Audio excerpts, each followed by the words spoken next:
Hey there storytellers, welcome back to my channel.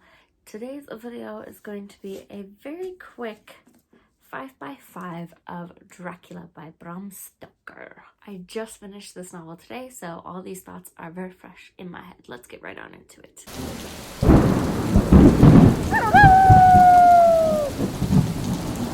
Let's start with the dislikes, because why not? Number one is Jonathan is still a little bit lifeless. I had only seen the 1992 film Bram Stoker's Dracula up until this point, so when I didn't really love his character in the movie, I was hoping for a little bit more excitement from him in the book, and unfortunately he's still just kind of boring. Number two for my dislikes is that some of the journal entries and newspaper clippings, while I know were meant to provide extra information, kind of just seemed like filler. They went on a little bit longer than necessary, in my opinion, just to convey certain things that we sort of already inferred. Number three, some of the events are sort of unexplained in their purpose. For example, a wolf escapes at one point from the zoo and you're told that Dracula's the one controlling it, but you don't get told why. Number four, Renfield, the inpatient at the asylum, has a connection with Dracula in the book as well as the movie,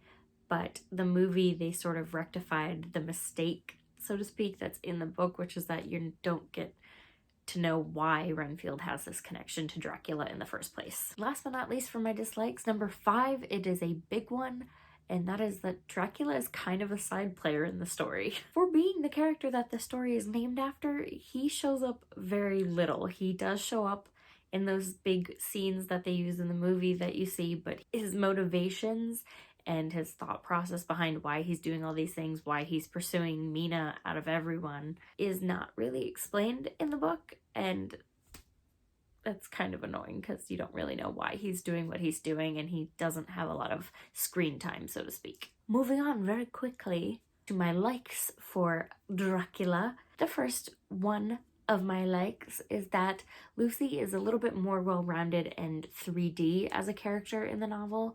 In the movie, she's a little bit more as a caricature of a person rather than someone who has her own thoughts and feelings and motivations and who understands what is happening to her and her role in needing to put an end to things. Lucy in the book definitely understands all those things and makes pretty smart choices for someone in such a circumstance as she is. Like number two is I felt the setting and scenery and action were all very dynamic for a novel that is written in letters and journal entries and newspaper clippings.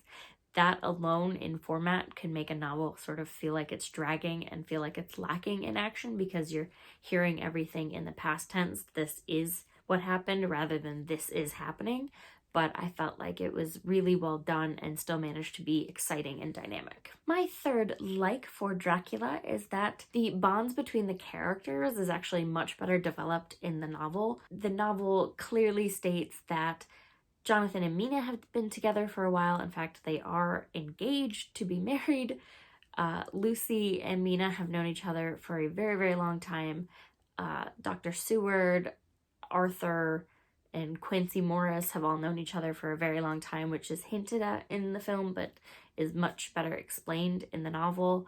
Dr. Seward and Dr. Van Helsing have known each other much longer in the novel, and the novel itself takes place over the period of several months, so any characters that didn't know each other to begin with do eventually form a bond with one another that makes you understand why they're so invested in working together. Like number four, for a horror novel, it has a really happy ending. Sure, there's a little bit of spookiness and gothicness and horror, but the sort of very last entry leaves it on a much more positive note than you'd expect from a novel like this, and certainly the movie leaves off on a much more ominous air than the novel does, and I liked that. Last but not least, like number five, again, another big one, and it was one I was really excited about while reading, and that is that Mina is a huge player. In the novel, she's constantly retranscribing journals so that everyone can read them. She's constantly looking over them herself and making connections that others have missed. And she's very much independent and strong-willed and a fighter.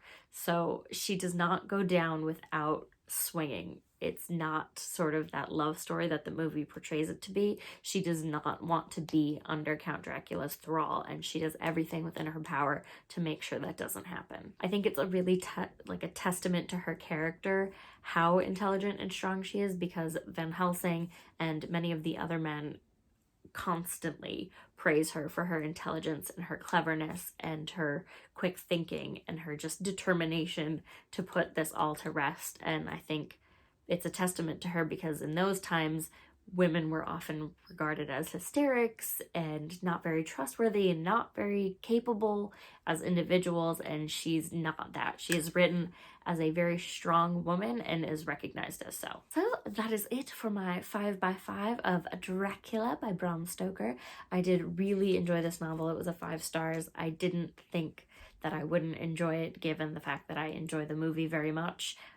The novel actually was better than I expected it to be. I didn't think I'd hate it or anything, but it was a much more entertaining read than I had anticipated going into it. I did an audiobook version, which was a lot of fun because there was 2 narrators, so it did start to sound like it was being told in a bunch of different voices the way it's meant to be, because you're reading different journal entries.